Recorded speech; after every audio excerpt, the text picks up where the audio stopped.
Guys? The Bench Buddies are back, and today we are going to be covering our college basketball top 25 rankings for week 11, the week of January 17th to the 23rd.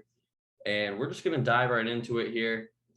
I mean, Ty, what do you think about these three teams last week and their performances? Uh, I'll talk about, I guess, Alabama and Tennessee, kind of in the same boat, just disappointments. Alabama well, they came all the way back against Auburn and just faltered at the end, and then another bad loss. Tennessee, Kentucky wiped the floor with them. Not sure what's going on there. Uh, those two teams really got to figure it out. I don't know what's going on there. Oklahoma, I'm impressed with. No expectations going into the season. They look pretty good. I think they'll be on the rise. And then obviously those three teams are in our others receiving votes. Davidson is a mid-major team that no one's going to know about until March Madness, till they make the tournament as a either play-in game, 10 seed. Who knows? Maybe they even win the conference and they're a 12 seed. So I think that's going to be a team that could pull off an upset come March. We already saw them beat Alabama, who's struggling right now. Miami, who beat Duke. They kind of had an okay week, but they're still pretty decent this year.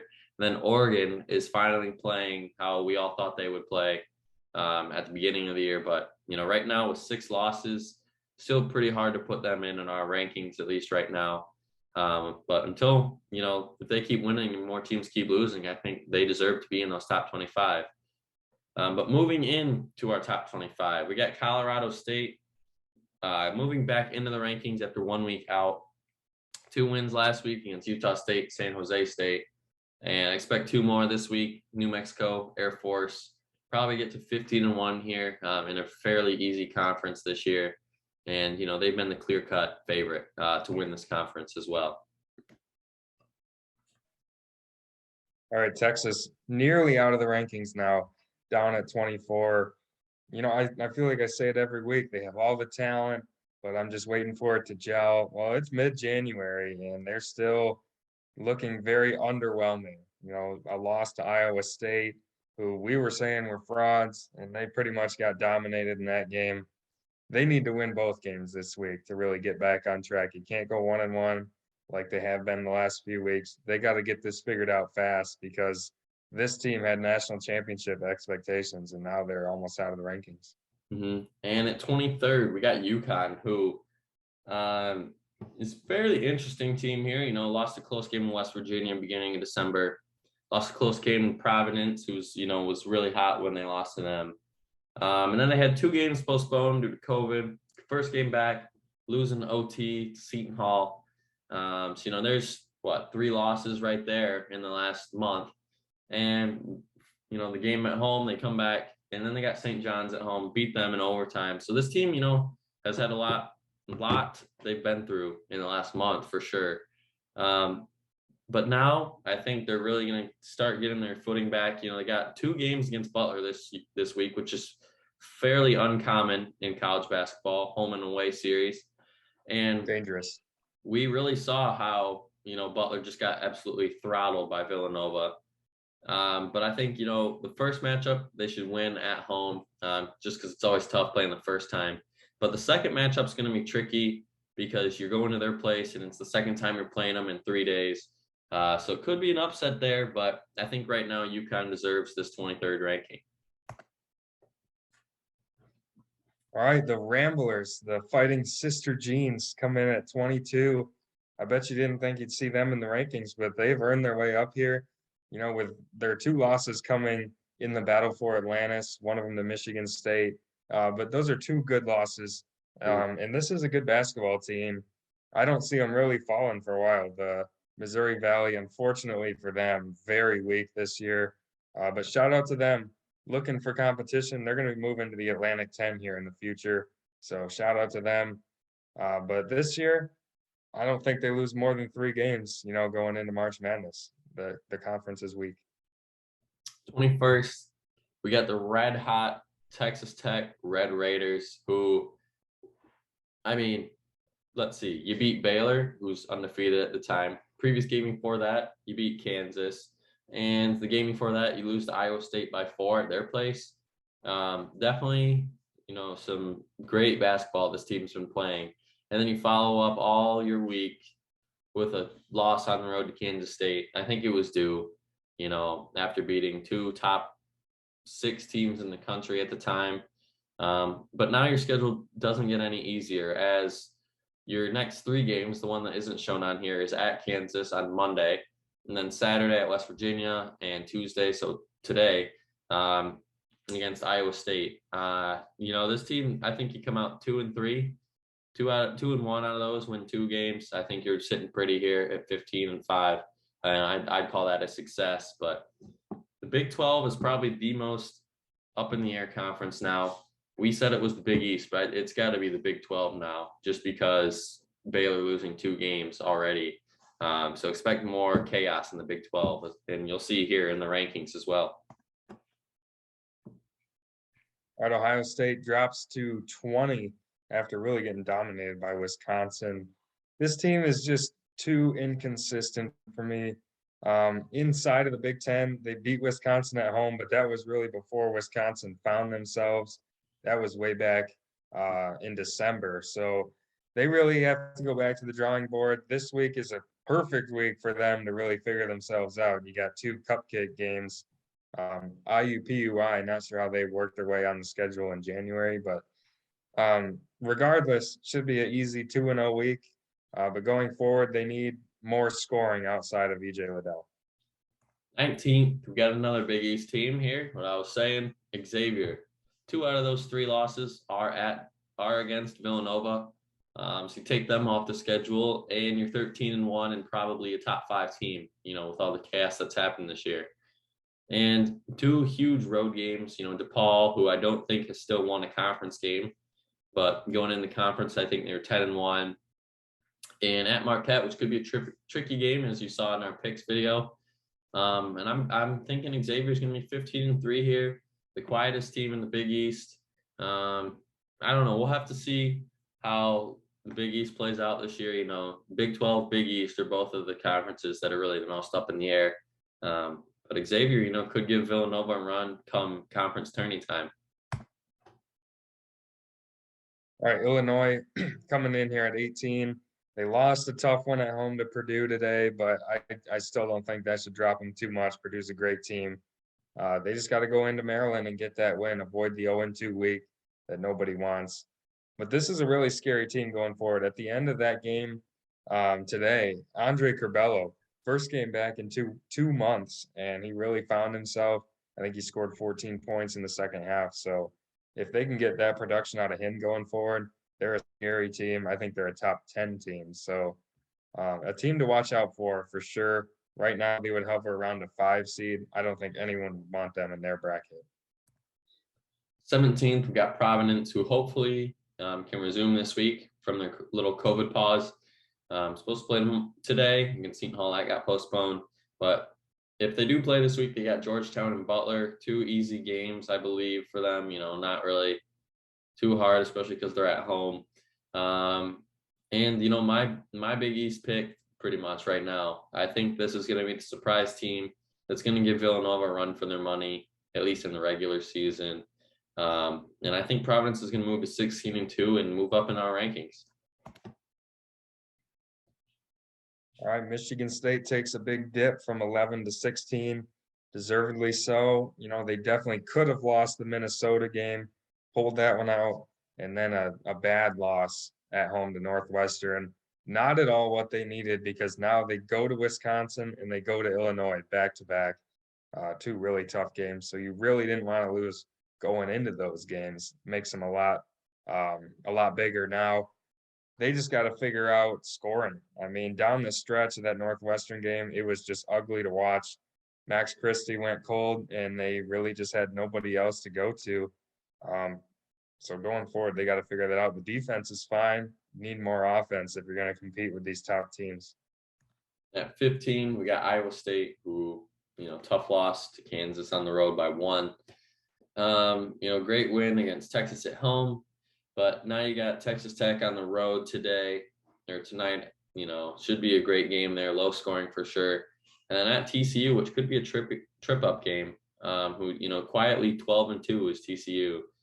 And I think once again, we were talking about, expecting to go 2-1 for Texas Tech the next 3 games. I think 1-1 this week is a very happy medium for Iowa State, just because, on the road against red hot Texas Tech.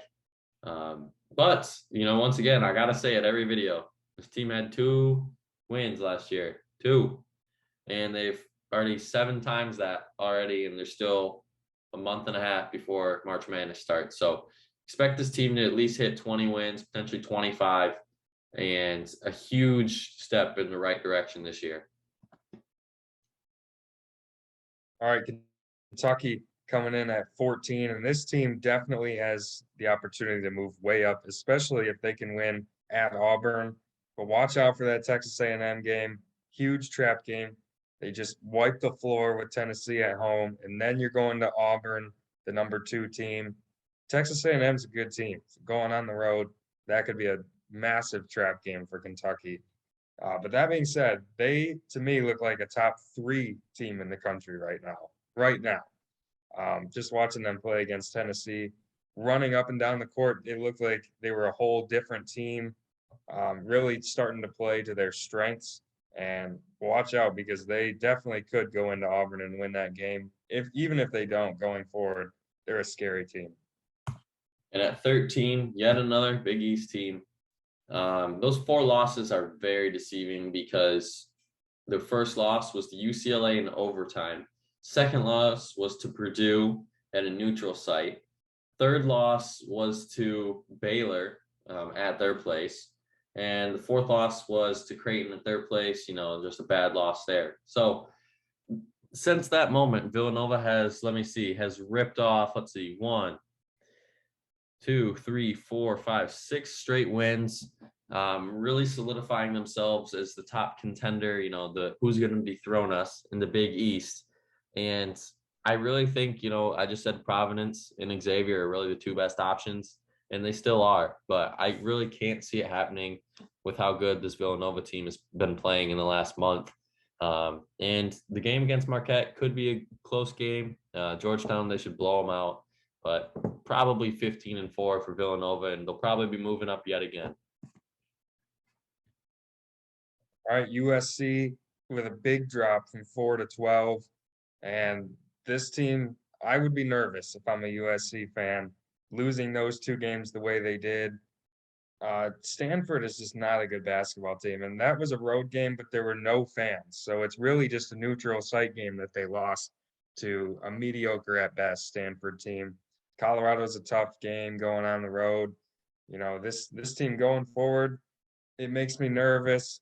They don't have Evan Mobley to fall back on anymore. And if you look at their schedule, they were 14-0, but who did they really beat? So now we're really going to start to find out, who they really are, or if they just had a bad week. And at 11, we got LSU, who that Arkansas, loss.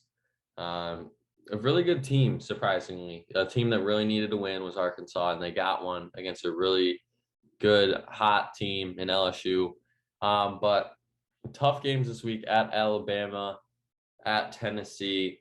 1-1, like I've been saying for all these other teams, 1-1 is a happy medium. Especially 2 road games against 2 SEC teams that are highly favored coming into the year. 16-3 doesn't look so bad for being, projected middle of the conference. And I don't know. I think what can be deceiving and could be LSU's weakness going into March Madness is letting teams hang around. It seems like all their games are about 2-3 possessions before the last minute. They are winning, at that time, so they're going to have to foul the other teams, and that's why the scores are a little deceiving, the final scores at least. But LSU, they find ways to win, and in March, it doesn't matter how you win as long as you win. So a very good SEC team that, could be some bracket busters come March. All right, Houston very quietly moving up in our rankings, now up into the top 10. This team is really just dominating the American Conference. As long as they can get through Memphis, it's hard to see them really losing more than 1 or 2 games in that conference. They have just really imposed their will on these teams. They still have a great defense despite losing Marcus Sasser. Um, I do think his absence will be huge for them come March Madness once they're playing these top teams. I think it's really going to hurt them. I don't see them making too much of a run, but until then, they should have their way in conference play. At 9, taking a huge fall down from 3rd to 9th. UCLA at home against Oregon. You lose in overtime, heartbreaking loss there. But you got to give Oregon some credit. They're finally playing like the top 15 team that we thought they would be. It took them 15 games, unfortunately, to play that good. But hey, sometimes it's just not your night. In UCLA, it wasn't their night. This week, they should rebound pretty easily. And it's 2 teams, at least 1 team in Utah that should win that one easy. And then Colorado, we talked in our picks, could be that trap game, especially at their place.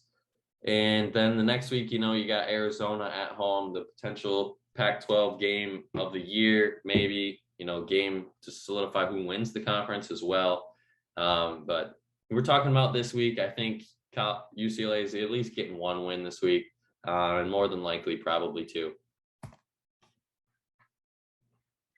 Wisconsin jumps into the top 10.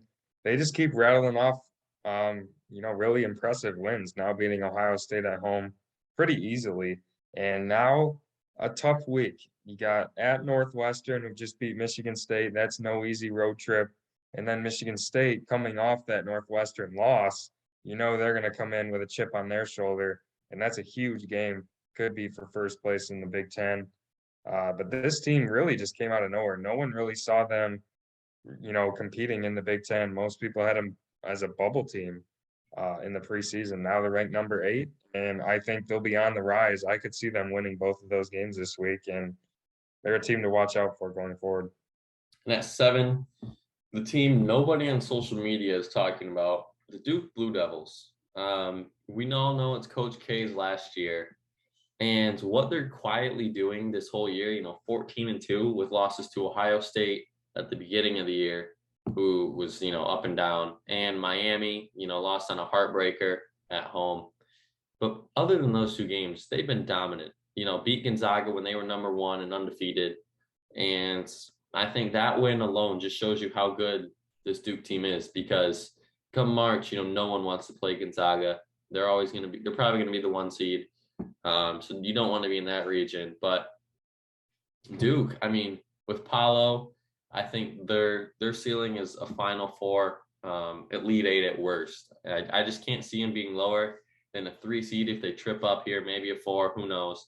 But either way, it definitely scary matchups coming in March, because, the ACC is pretty weak this year. It's pretty much them, and that's it. It's kind of weird year in the ACC, but it's Duke's to lose essentially at this point for the ACC title.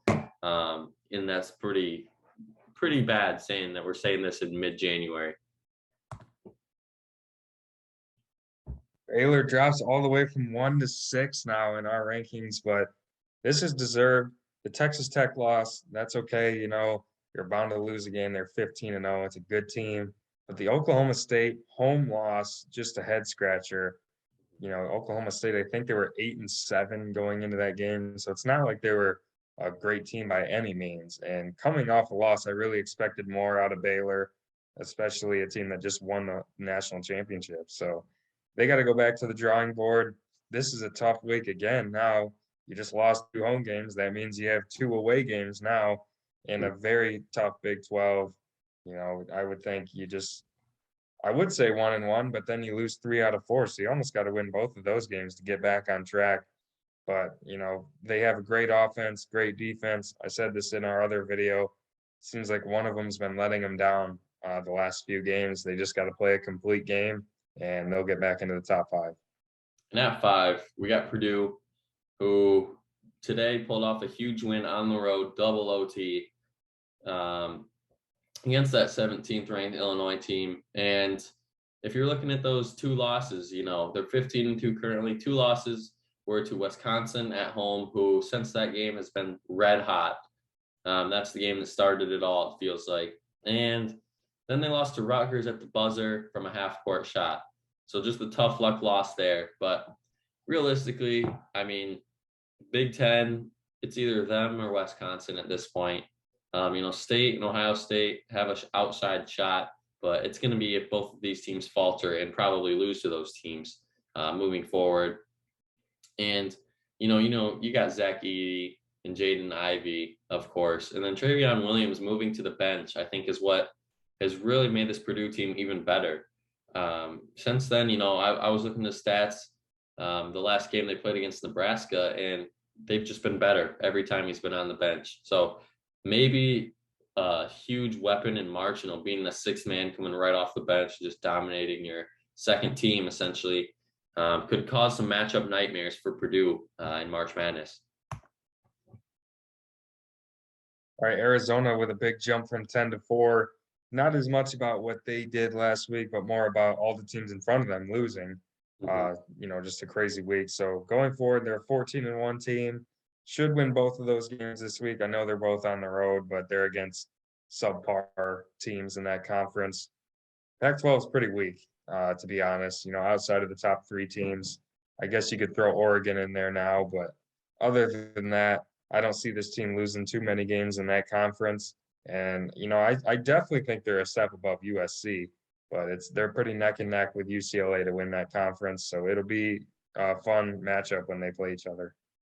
And at 3, we got Kansas, who squeaked out one against Iowa State. And then after you squeak one out, you completely obliterate West Virginia, who going into that game was 13-2. So very good win after a very shaky game. And this week, you're on the road against Kansas State, who pulled off an upset last week against Baylor, and Oklahoma, who, is seeming like that team in the Big 12 that's going to be pulling off these upsets. Very scary team. They were ranked last week for us, lost a few games last week, so they're dropped from the rankings. But, they win that game, they're right back in. I can guarantee you that right now. But I think you got to go with Kansas at 3 here over that Arizona team. I think just because, they had some better wins last week than Arizona. And Bill Self has really got a crew this year that, they're starting to look like the Joel Embiid Kansas team, where they can, kind of dominate down low. And if they need a 3, they'll just casually get one. So definitely a scary team in the Big 12. And now that Baylor's faltered, Big 12 is really up for grabs. All right, well, you want to talk about domination. Gonzaga's last 3 games have just been unreal, scoring 110 3 games in a row. I think they scored 60 in the first half, all 3 of those games. And BYU is a good team, and they're a great defense, which made it that much more impressive that they won. I think it was 117-83. Just, crazy stats being put up by this team. They're getting scoring from many different guys, 6-7 guys in double figures in all of these games. So they're a really deep and scary team going forward. At this point, I don't even think they're talked about enough, which is crazy for a Gonzaga team. But they're another one of my top 3 teams in the country right now, for sure, just playing the best basketball. And going forward, they're going to be a scary team because they're putting it all together right now. And at 1, Auburn, if you see this video, you're welcome. We're giving you that number 1 spot. You guys deserve it. Huge wins last week at Alabama, at Ole Miss, an SEC team that's really given some people fits. As we saw, that Auburn team, they squeaked one out there. And this week you got Georgia, Kentucky, probably the game of the SEC season so far. And you win those. I mean, number 1 should be yours next week, no matter what. I don't know why, the Kansas writer that ranked him 9th, he should get fired. He shouldn't be doing this anymore. And that makes no sense. How do you go down? But I mean, Bruce Pearl has really put together a magical, run so far. 16-1. No one thought this team would be top 25. I think maybe if they are top 10, no one thought that. And here they are sitting at 16-1, and the SEC beating each other up, except Auburn. Auburn's pretty much been handing it to all these teams. And that one loss was to Yukon, the one game I bet on Auburn to win. Of course they lose. So I think this Auburn team, definitely is gonna lock up a 1 seed as of right now. And I wouldn't want to play them if I'm an 8-9, 4-5, moving on. Probably a 2 seed. I don't know if I want to play Auburn right now. Just how Bruce Pearl handles his teams in March, and it seems like they always have magical runs, anyways. So this is the best team I think he's had in a long time, and scary matchup in March if you're playing this Auburn Tigers team. But once again, make sure you hit that subscribe button, hit the like button, comment what you think of our rankings. Try to get Auburn basketball to see this so they feel like they can hang a banner in their arena for first time being ranked #1 for the Bench Buddies. And until the next time, the Bench Buddies are out.